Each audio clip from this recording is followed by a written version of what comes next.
Assalamu alaikum guys, I hope you all are doing well and I am back with another video। अच्छा, मेरा come back with another video काफ़ी time के बाद हुआ है।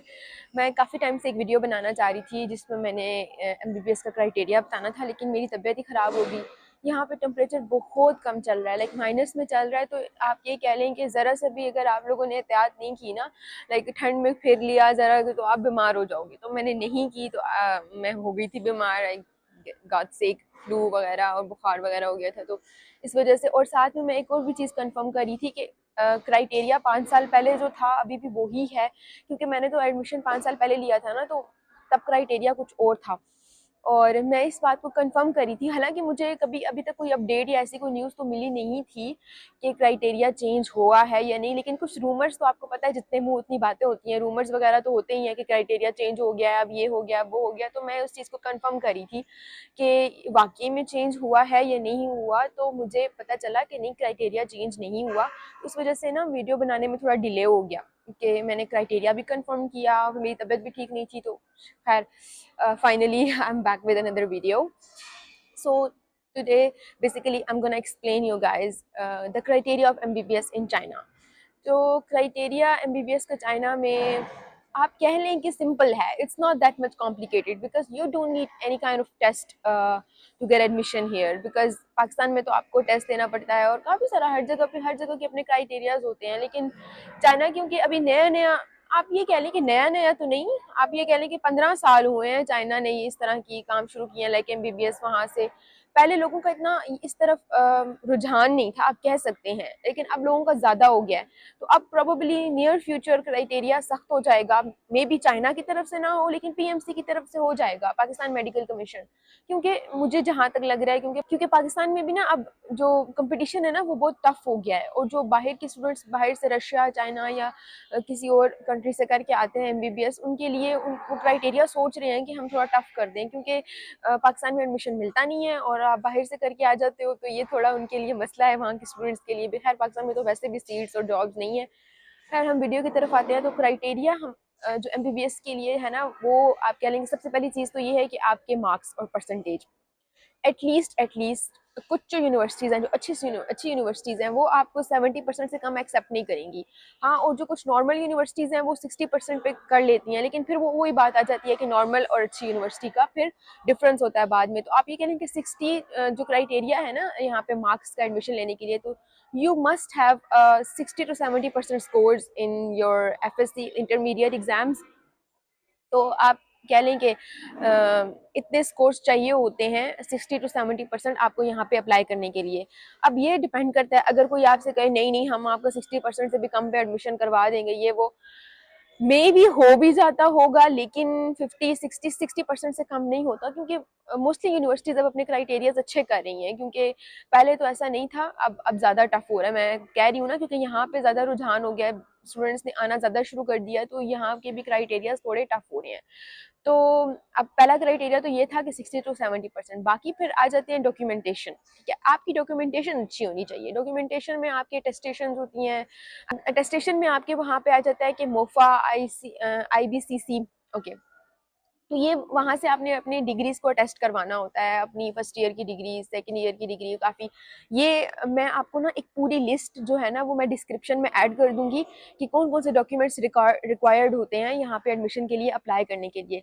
और बाकी क्राइटेरिया, इसके अलावा आपने अपना स्कूल सर्टिफिकेट, अपने कॉलेज से जो करेक्टर सर्टिफिकेट होता है वो बनवाना होता है। ये डिफरेंट तरह की छोटी मोटी चीज़ें हैं जो कि मैंने डिस्क्रिप्शन में ऐड कर दूंगी।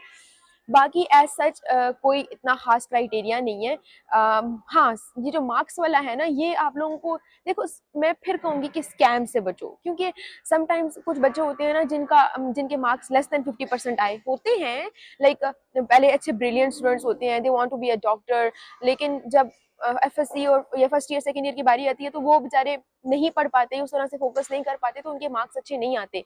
लेकिन वो फिर भी करना चाहते होते हैं MBBS, तो वो क्या करते हैं कि जो एजेंट्स वगैरह के स्कैम में आ जाते हैं, लाइक उनसे उनकी बातों में आ जाते हैं कि sorry, what was that, okay, उनकी बातों में ये आ जाते हैं कि वो कहते हैं कि हम एडमिशन करवा देंगे आपका, और फिर आगे करवाया नहीं जाता। तो इस स्कैम से भी बचें। 50% से लेस मुझे नहीं लगता किसी यूनिवर्सिटी में होता होगा। बहुत भी कोई बैकवर्ड यूनिवर्सिटी होती होगी ना, तो फिर वो यूनिवर्सिटी आपके काबिल नहीं है।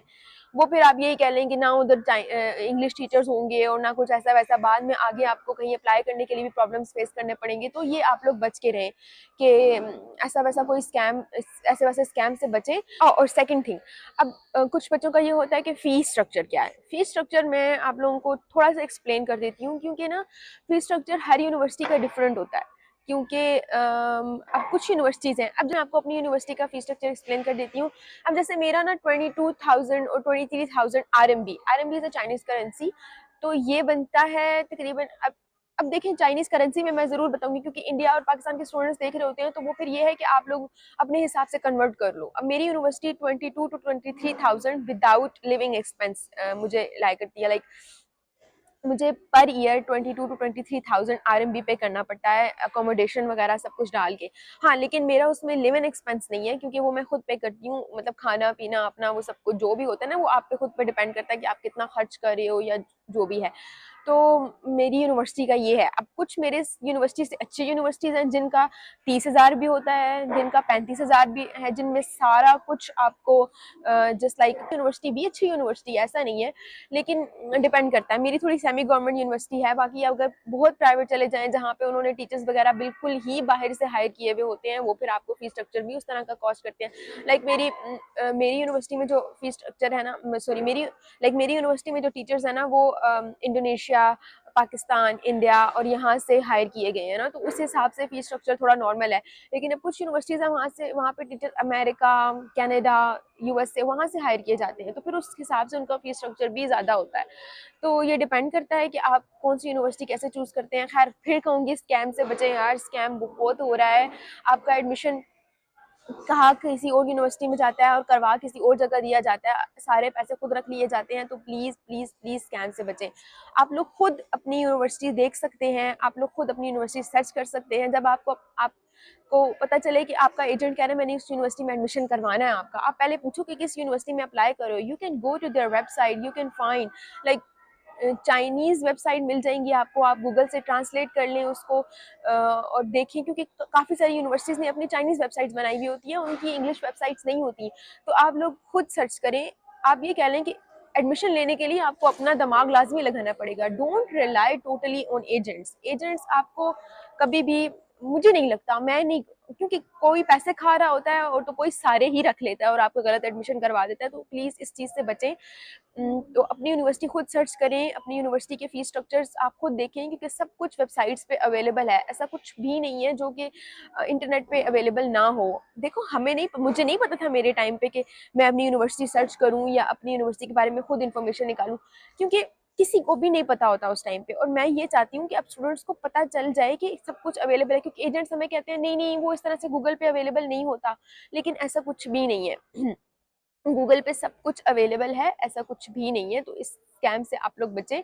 हाँ, आप लोग मैं एक लिंक भी डिस्क्रिप्शन में ऐड कर दूंगी, वहाँ पे भी सब कुछ अवेलेबल होता है। हर यूनिवर्सिटी की डिटेल्स अवेलेबल हैं। Either you वांना get admission on scholarship or you wanna get admission, or I repeat, there is no scholarship for MBBS, okay?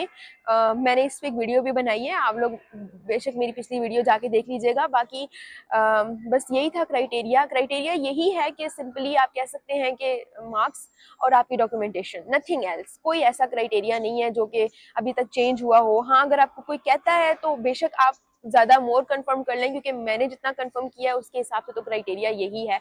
अभी तक पीएमसी की तरफ से भी कोई अपडेट नहीं है और ना ही, हाँ, अब चाइनीज़ यूनिवर्सिटी के अपने क्राइटेरियाज डिपेंड करते हैं कि वो अगर किसी यूनिवर्सिटी का चेंज हुआ हो तो वो अलग बात। अच्छा, तो यार आज की वीडियो में इतना ही था। I think I have explain everything, और अगर कुछ रह गया है you can DM me on the Instagram and you can comment here down the video. और बाकी मैं डिस्क्रिप्शन में लिंक और मैं नीचे वो ऐड कर दूंगी जो लिस्ट होती है डॉक्यूमेंट्स की। तो मिलते हैं नेक्स्ट वीडियो में, तब तक के लिए अपना ख्याल रखिएगा। अल्लाह हाफिज़।